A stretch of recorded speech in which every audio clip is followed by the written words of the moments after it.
Thank you for watching Policy and Prejudice. My name is Chris Stevenson. My guests today have been very active for the rights of prisoners in Western New York. Of course, you know, a few weeks ago I had Mr. Willie Stewart and Mr. Don Allen in.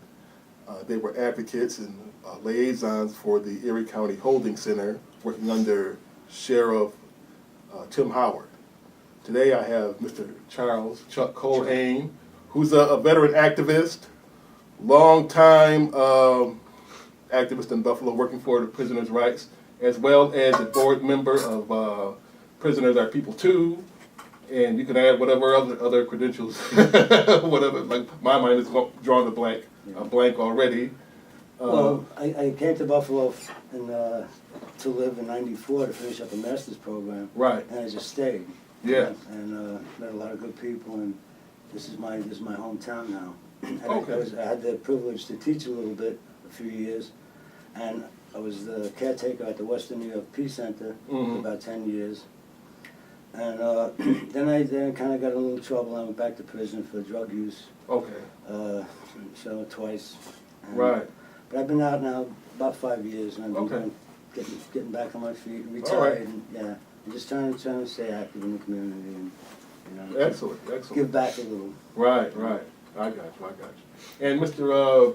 The Reverend Eugene L. Pierce, you're one of the co-founders of the BUILD organization, is it? Yes, I'm the founder of the Buffalo Halfway House. Okay. And at that time it was the Bill Halfway House. All right. That was established back in 1974. So I'm one of the original members of the Bill organization. Mm-hmm. As a matter of fact, I participated in the first Juneteenth. Did you? Yes. And that's back when it was on Jefferson Avenue, I think. Yes. Yeah. We started at Jefferson and Bess. All right. Okay. Now, and what is your work now in relation to the activity regarding the Erie County Holding Center? Well, I retired in 1997 after 13 years as the Deputy Superintendent of the Erie County Correctional Facility. Okay. I'm also Director of the Western New York Outreach Ministries, and my concern is that when I see what's going on as far as treatment of inmates, I get concerned because I realize this didn't happen under my watch. Right. And I must be mindful that corrective actions need to be taken. Sure. And silence is not a way to take action. Right. You know, I wrote an article like maybe back in 2010, April 2010, as a matter of fact, 2 years ago.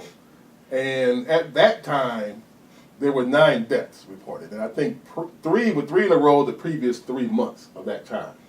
And you know, that was a big thing, and of course the Justice Department was doing it. They were right in the middle of an investigation on what was going on. Actually, Chris, they just settled the suit in August, right? And then in September, October, and December, suicides in 2011. Right. Yeah. So they were still going on after, still active, still rolling. After then. Which raised the question: why? What happened? Yes. If there was a settlement, things were supposed to change. Why consecutive suicides every month?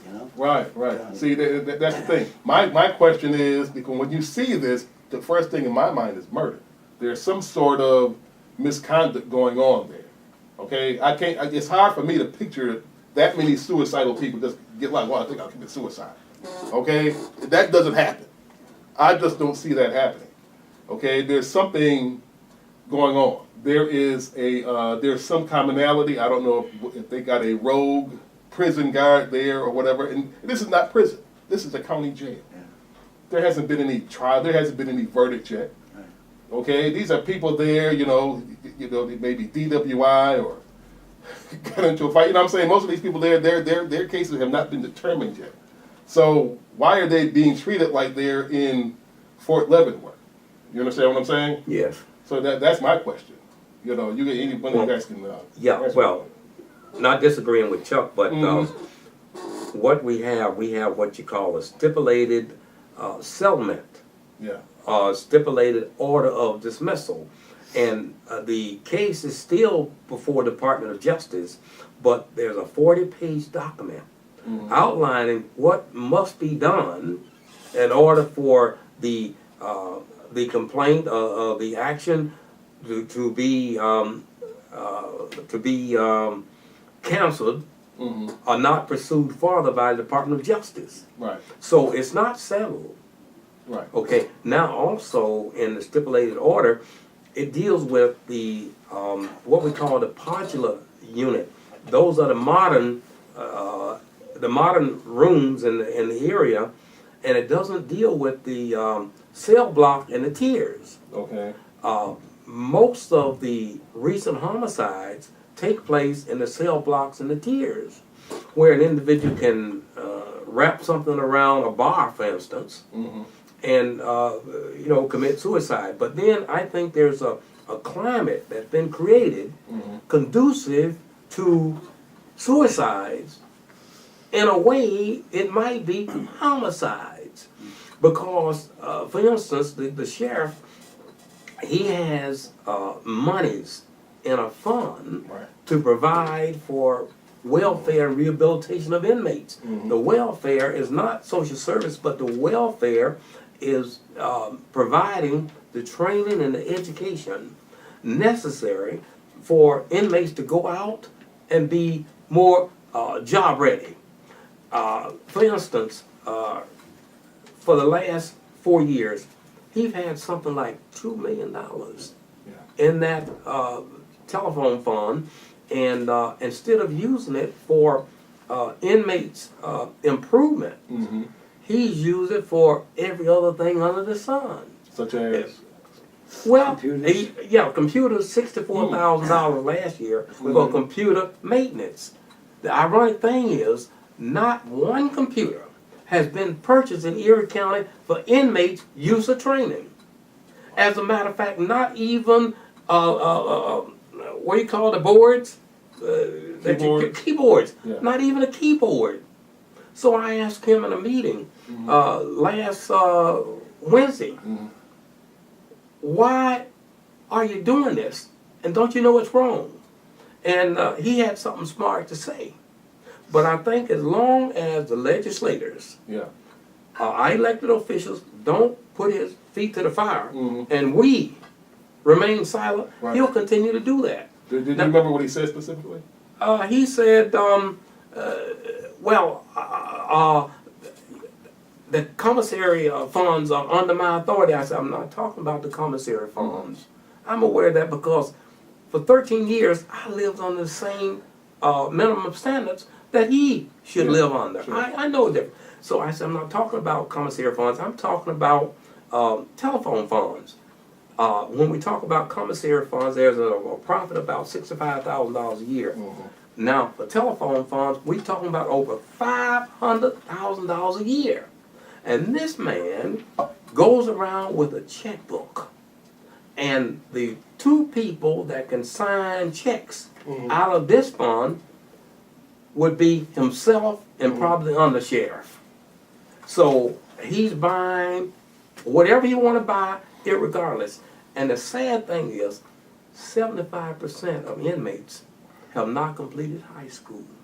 Good Lord. 75%. Yeah. And So it'd be nothing for them to get a GED program. At something one, like that, you know. at one time, under my administration, we had that at the correctional facility in Alden. Yeah.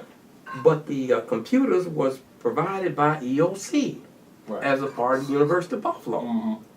So when the powers that be came in, they told him goodbye. So as a result, and some of the inmates now, they have to spend up to 16 months, 2 one-year bids, 8 months, 4 months, good time. So 16 months, they could get a college education. So there's an air of non-concern. So what you have is, you have warehousing of inmates where all they could do is sit and look at the walls. And you put one in the room or in the cell and you leave them. Some say, well, you come and check on them every 15 minutes. You shouldn't have to check on them. You should know them. You should get to know them. So what about this, what's her name, Miss Green? Cheryl Green. Yeah. Now, she works She's like, what, she works for the sheriff's department She also. was the county attorney. County attorney, Right. yeah, because I know she was trying to block the investigations Yeah. Yes. of the Department of Justice investigations. What is she doing today? She's still doing? She's in private practice.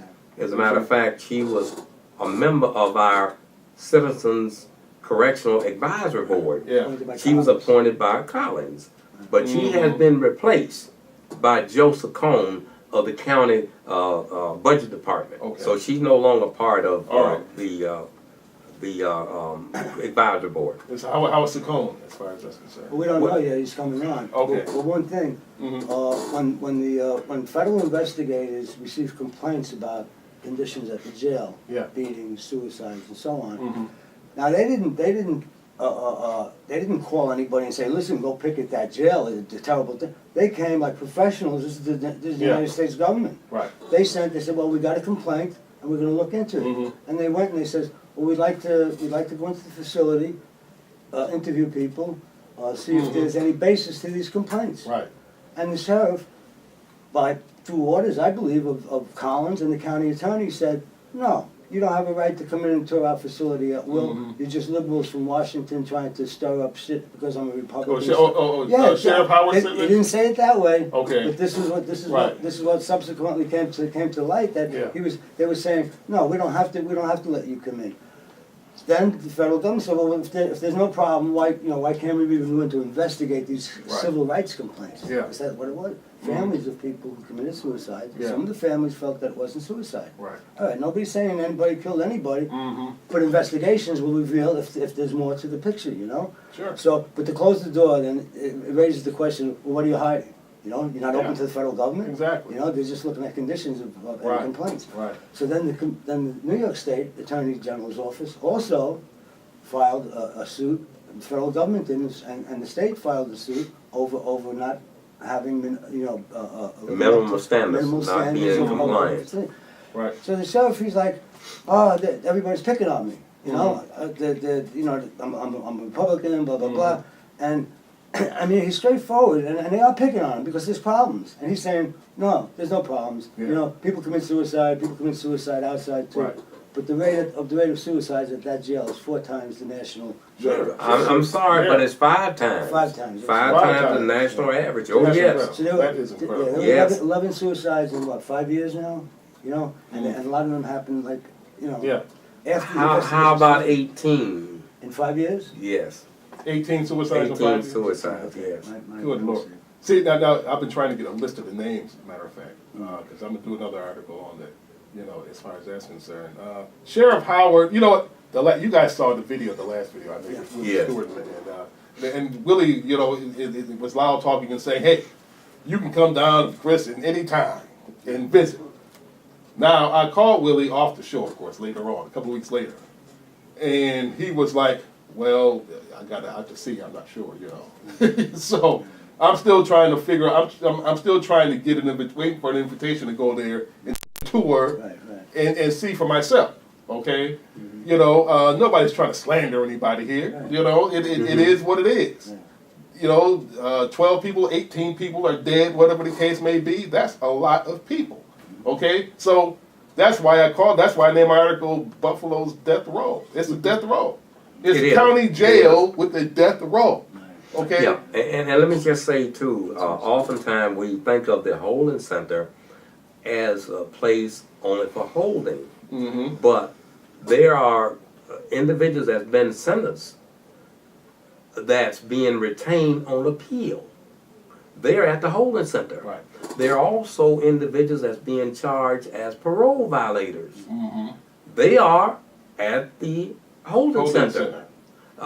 We have immigration and the naturalization folks, Mm-hmm. inmates. They're at the holding center. The other thing is, for female inmates, they are not retained at the holding center unless they have some problems. Yeah. They are transferred almost immediately to the Alton Correctional Facility, Yeah. and they remain there until they have their due process. Right. So at any given time, the holding center can have the same inmates as the correctional facility as the holding center. Mm-hmm. And that's why you have staff personnel, the deputies and the correctional officers, they're at Alden. Right. Now, correctional officers are not at the holding center, Right. but both of them are at Alden. Yeah. And the other thing, see, there's a serious problem as far as redress. Inmates do not have systematic means to have their problems addressed. Right. Now, in 2005, when they had the budget crisis, so to speak, they eliminated the positions of chaplains on staff. Yeah. So prior to this time, if a person had trouble, sometimes the Spirit would come in and assist you. But not having a chaplain there, and the only Protestant chaplain that's at the holding center or the correctional facility is on Sunday for 2 hours.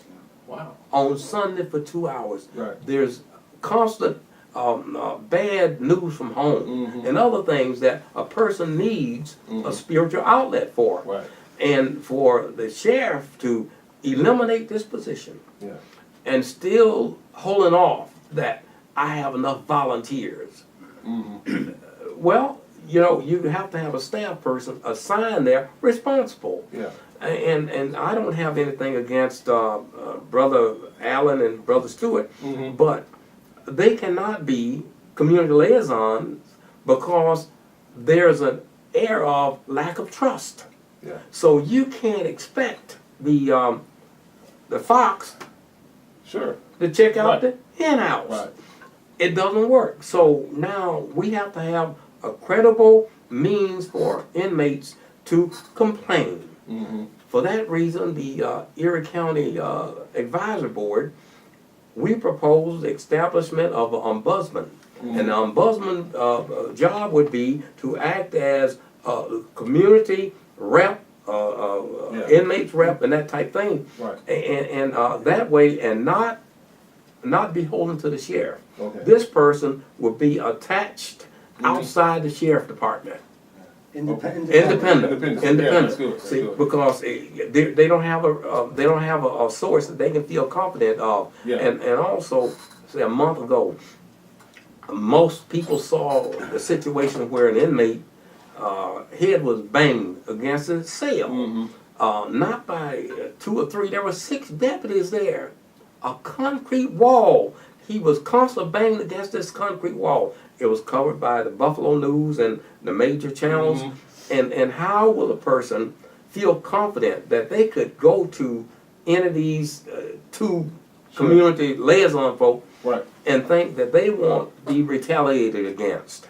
Right. It won't happen. So we Yeah. have File to change that. Yeah. And the grievance, right. File a grievance, and I mean, there's the fear. You file a grievance, they're gonna come and say, "You file this grievance, you'll get worse than you got." You know. Right. I mean, that's just the Sure. reality inside. They openly tell them this, or Well, it's sure. basically a policy. And your policy doesn't have to be a written rule. Yeah. Anyway, Right. it's And just- very because often, the common knowledge inside is that grievances don't go anywhere because Right. they're decided by the sheriff's office. Right. You know what I mean? Right. So if you're making a complaint against the sheriff or policies, Yeah. they're gonna say, well, no, we're good. And then you gotta appeal to Albany, you never hear, Mm-hmm. you know. So it's kind of like, what's needed is an independent person, not to represent prisoners, Yeah. but to hear from the families and from prisoners Right. any complaints, and Yeah. to be outside of the influence of politics and Sure. and security Sure. considerations, and just decide matters fairly. Right. You know, Yeah. that's all we're asking for. I remember a couple of years ago, a few years ago, it was a young lady who got roughed up in the RAF building. Her name was Doretha McDonald. Okay. I remember her. And yes. one of the sheriff deputies, I think it's Mosier, was in particular, he was named as one that was just throwing her around. She's pregnant. Right. She's pregnant and showing. Okay. And he's tossing her around like nothing. Is that the jail? That it was In the no, RAF no, it's a building. RAF building. Okay. Yeah, And she was she there was- to get some Benefits. to renew her benefits or whatever. Right. And she called the deputy to get help from her because there were some boys in there that were they were picking on her and laughing at her. Maybe they may have gotten physical with her, and he comes in, maybe him and another one, and well, as you know, these cases occur where you call police for help, and they fuck you up. You know what I'm saying? And this is what happened to her. Right. Okay, and I remember that, and I remember I stopped Mosier from arresting a young lady a few weeks ago. Okay, same guy, your little Joe Pesci Napoleon complex, Right. you know, individual. Right. And he wanted. The thing is, there was an incident where a young lady who had she got into a fight with her boyfriend in front of the rat building. Well, she was partly in the wrong, okay. But when the police got there, she thought that she didn't really think about what she was doing. You know, they surrounded her and they said, "Hey, listen, you know, what's going on here?" And he left. They say, "Hey, listen, give us his address." She said, "No, I don't want any more trouble." Okay, then they said, we'll arrest you. And I said, no, wait a minute. She didn't do anything. Okay, but they ran her license and everything, but and then said she can go. But see, the thing is, what I'm talking about is, you know, some of these guys are out of control. Okay, they might be deputies or whatever, but they're just stupid policemen. That's all they are. Okay, what you have in this particular case with Miss McDonald, which she won her case. I think it was Pendergrass who was representing her and everything.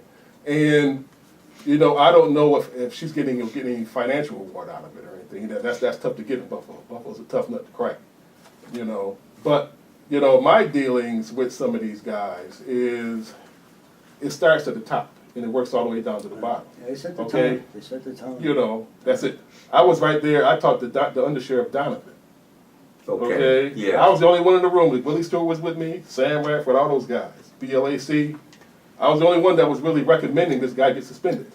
They got mad at me. All of them, you know.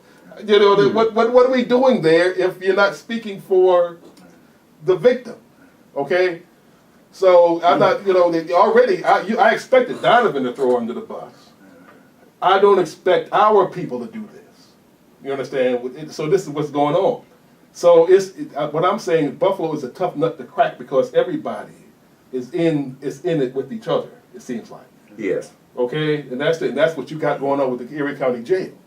All right? Everybody is, and you know, when you have all these deaths over the last 5 years, something isn't right. Something unnatural is going on. Right. Okay? And that Sheriff Howard can be so calm about it and be so nonchalant about it. This man's a murderer. Basically, we're dealing with this guy, your sheriff. I didn't elect I know you guys didn't either. But, you know, your people out there, your sheriff is a mass murderer. That's all I'm saying. So That's a little heavy. I would say though, when a problem is brought to someone's attention, yeah. and they say there is no problem, then that's negligence. I mean, Yeah. that was why the feds came in. If it's negligence, I could set negligence for 1 or 2. When it rolls on up to you up in the teens now, Right, 18.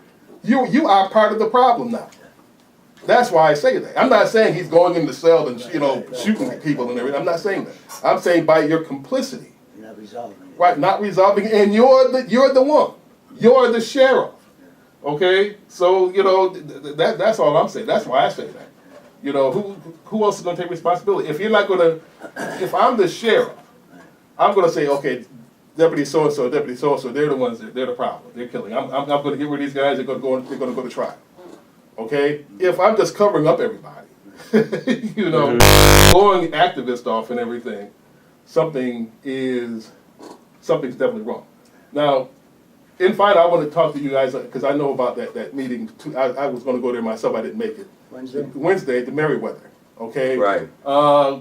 What is your view as to how, how the audience responded at that forum, and how Sheriff Howard reacted? I guess there was 7 or more people there. The audience was vocal. There was one lady that read a letter from her brother or boyfriend talking about the bad conditions at the Erie County Correctional Facility. And a part of it was, she says, her boyfriend or brother said that 50 inmates shared one microwave. And Sheriff Howard said, isn't that ironic? There are people here in this audience that don't even have a microwave. And talking about that. But the other side of the coin was the fact that he took all the inmate money and used it for his own purpose. He could have bought enough microwaves that they would have to have tractor and trailers come there, and Yeah. that money is collected from excessive phone bills. No one pays for this but inmates' families. So when they make a phone call, instead of being 50 cents, 25 cents, 50 cents or whatever. But anyway, instead of being the regular price, they only pay $3 or $4 for 50-cent phone call. Right. Well, that excess, that's profit, and that's shared between the telephone company and the county of Erie, Right. and that should be used for inmates' purposes. So So I'm there, and why did they have to complain about a microwave? Yeah. Because anything that causes stress will cause a person to react like they would not normally react. Right. So here again, the sheriff is allowing a climate to be created that's destructive. Yeah. And then after you do all that, then you put a person in the room, again, up to 16 months without any programs, and all that person could do is just sit up there and think. Sure. And if the three of us, if we didn't have an outlet, Right. and we had to sit right here in this room, and it's larger than a prison room, for 16 months, I saw one time a former prisoner from the holding center. We happened to bump into him in the street. We were coming out of a meeting, and he said, "Reverend Pierce," you know, and he went up and he gave him a hug. The guy who did time there. And I said, "That's significant, you know." Right. Right. But he had respect for him, as he has for when he worked there, for people inside. Wow. Just that basic human thing. Now a jail or a prison, you gotta have security, right? But if everything is security, lock down, be tough, and that includes families visiting there. They leave people out in the cold sometimes for 2-3 hours. If that's your sole focus, security, lock them up, get them to court, get them back, and you're not seeing the people there. Right. You're not seeing the people, and they did away with not only the chaplains but volunteer programs. AA, a lot of people got drug problems and alcohol problems. Right. Volunteer programs, they don't cost the city, the state. They dropped those?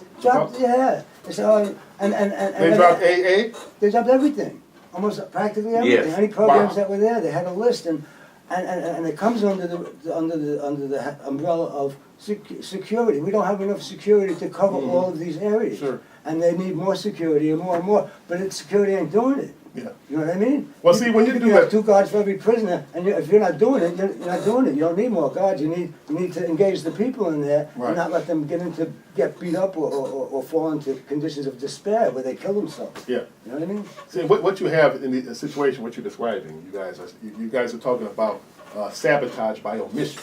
Yes, negligence. Number one, negligence. Okay, and it's been done. You can see this in urban areas. Sure. Okay. Right. Even way back decades ago, back in the 30s and 40s and 50s, landlords stopped.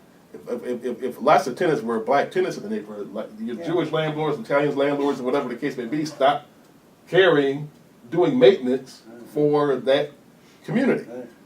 What happened? Things went down, and people's spirits go down. Right. Okay, Yes. people study how to do this. Okay, and they do it quietly, and then they don't take it. When the results go bad, they don't take responsibility. They say, Right. "That wasn't us. Those are savages. They're animals." It's the heart of the problem, Chris. I mean, Right. it's the heart of the problem not only here, but kind of nationally. Yes, national. One of the people at the thing, and I gotta give the sheriff credit for this. He finally came to a forum. He dodged a couple of the forums that he was invited to. Right. He came and he responded. So that at least opened a little door to say, at least I'm here. You know what I mean? But what was his response? Mostly smart alecky, or was he really concerned? My sense is because his focus is on security and on administrative end of things, my sense is that he's in denial about these other problems happen, like suicides happen outside, we don't blame the family. People get beat up, I do reprimand them. And he said he suspended people who made racial remarks and stuff like that, Yeah. And if that's true, then, you gotta give some credit too. It's not like he's a totally evil man killing, you know what I mean? Yeah, right. So we have to work with what's there. He's a Republican, he comes from a law enforcement background, and he seems straightforward. When we met with him, he would be straightforward. We're saying there's no real problem. They're picking on me, and that's not the case. Right. And he doesn't see that. He doesn't see You know what I that. mean? It's like one thing. I understand. Now somebody with a little more insight into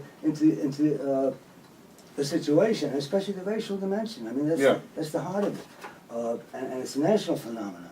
Right. You know what I mean? Well, listen. He was asked, Chris, Yeah. is there anybody on your, that works for you that you know to be a racist, right? Mhm. And he said, no.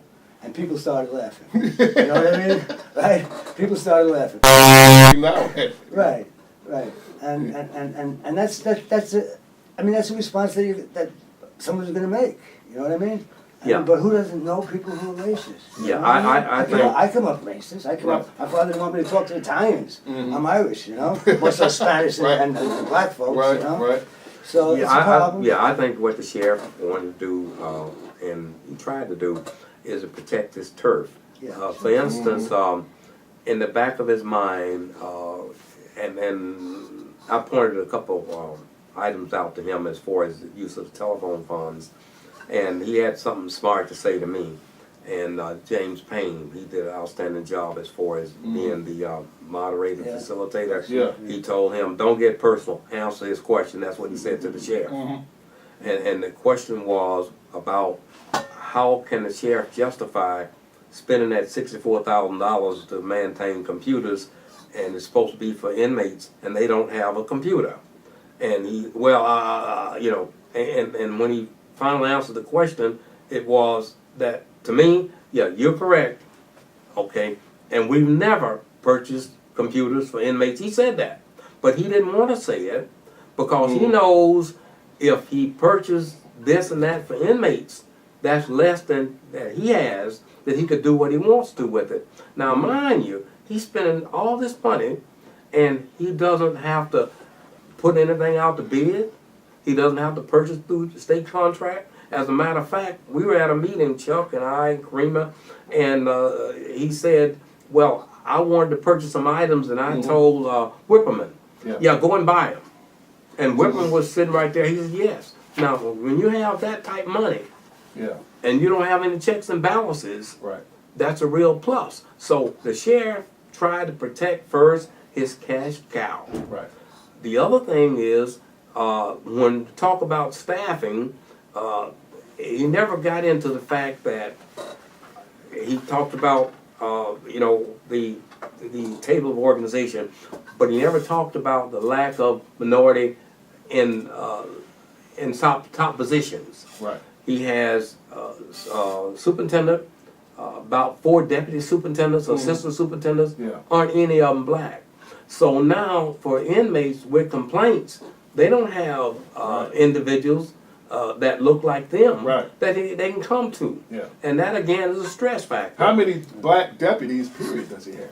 I don't know how many black deputies, I don't know how many black correctional officers. Yeah. But when you're not in a position to say, select the staff, Mm-hmm. to recommend or to hire and fire, Yeah. you don't have any real power. Right. No. And that's the problem there, see? Yep. So inmates don't have anyone like us that they can go to. Yeah. And so when you put all that together, they're in bad shape Mm-hmm. to be put like they are and not get any relief. Sure. I got you. And so what's happening is, instead of them letting time serve them, they serving They're time. serving time. Yeah. And there's no reason for that because they're there, they are available, and they need help. Now, what about visitation? Do the inmates get a lot of contact with their families? They're mandated visitation hours. That's Yeah. mandated by the state. Okay. So that's regulated, and that's All right. pretty well adhered to. Is it 2 hours a week? I don't know what it is presently, but I know that's It's very mandated. limited. Okay. And people have to wait a long time to get in. Right. And you know, so they have dogs out in the Yeah. vestibule sniffing people to see if they got Right. drugs and stuff, you know. So I got you. it's kind of a tough situation. Even state prisons, I mean, as bad as some of them are, the county jails have traditionally been much worse anywhere. Right. And this place, where I Yeah. spent several months too, back in 2002. I got you. Terrible. Now, as far as the future is concerned, what activities do you guys have planned regarding, you know, bringing more attention to these problems in the Erie County holding centers? Well, with the ombudsman. Yeah. Let's Okay. bring that Yeah. person aboard, Yeah. and then that way the inmates will have a sounding board. Mhm. And again, that's important because you take at the holding center now, they have a grievance procedure. Yeah. So for 2011, they had 70 grievances filed, and at any given time there are 2,000 inmates. Roughly 25,000 inmates a year. Right. Okay, now out at the correctional facility, they had 525 grievances filed. Because the fear is not prevalent at the correctional facility as it is downtown. Wow. And those are facts. Those are facts provided by the jail administration. So those are solid facts. So until we get the proper channels open to allow for complaints and to make the public and the advisory board aware of what's going on in there, it's going to be a no-go. Right. So we need to make the sheriff department more transparent. Okay. And not only to the advisory board, but to the public, to the families, Okay. to everyone. Right. I got you. Charles, you have I would just mention traditionally programs in correctional budgets, like with the state, even with the feds or local, Right. security will get like 95% of the money. You know what I mean? And that's been shrinking. So it's probably, I don't know where it is now, but even in the state, they rolled back any programs that were really effective, college programs that were, you know, made up almost no percentage of the pool of money that was available through Pell grants. Right. They got rid of a program that worked, right? Educational. So here, you got, let's say you got 2% of money definitely targeted for prisoners' welfare and rehabilitation, whatever. Sure. To say, no, we need more security. This we got to protect the people working here, which I agree with. You know what I mean? But it becomes a fiction when you say, no, you're not getting anything. We're running this ship. There's no problems. Everything's fine. How could you?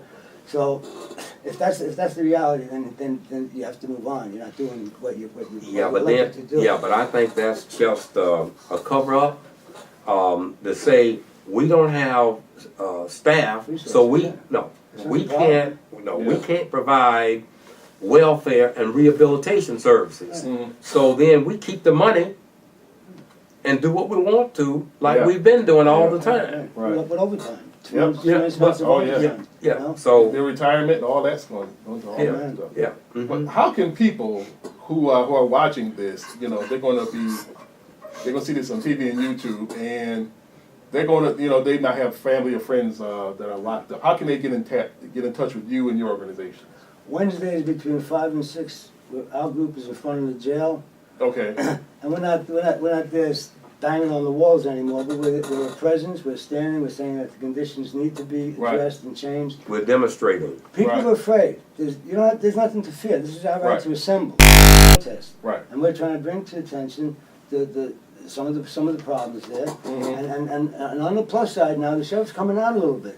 If he can hear that, like things like being in denial, you know, everything is going to security, nothing for programs. If he starts to hear this and say, well, gee, maybe there's something to what they're saying. You know what I mean? We're trying to meet them halfway, but you got to meet the community halfway too. Right. Yeah, but I guess I'm not talking about it's going to security, it's going to the sheriff's pocket. Right. So how do we get him to turn in his checkbook, which he shouldn't have in the first place? And what I would say is that people watching should contact their legislators, because they have the authority and responsibility to see that those monies are properly used. Right. Now, the last Monday in the month, there's a meeting of Prisoners of pt.2, Sister Karima Amin, at the Pratt Willard Center. And I would suggest that they should come and attend those meetings, because that's a formal setting that could generate other interests. Okay. And that would be my suggestion. That also, I can be contacted. My email address is Eugene Pierce, EUGENE PIERCE @verizon.net. Okay. And I'll be happy to hear from anyone. And since I serve on the Chuck 2 on the Erie County Corrections Advisory Board, I can channel whatever concerns they have directly through the county to Chair Grant and Chair oh, the brother's name,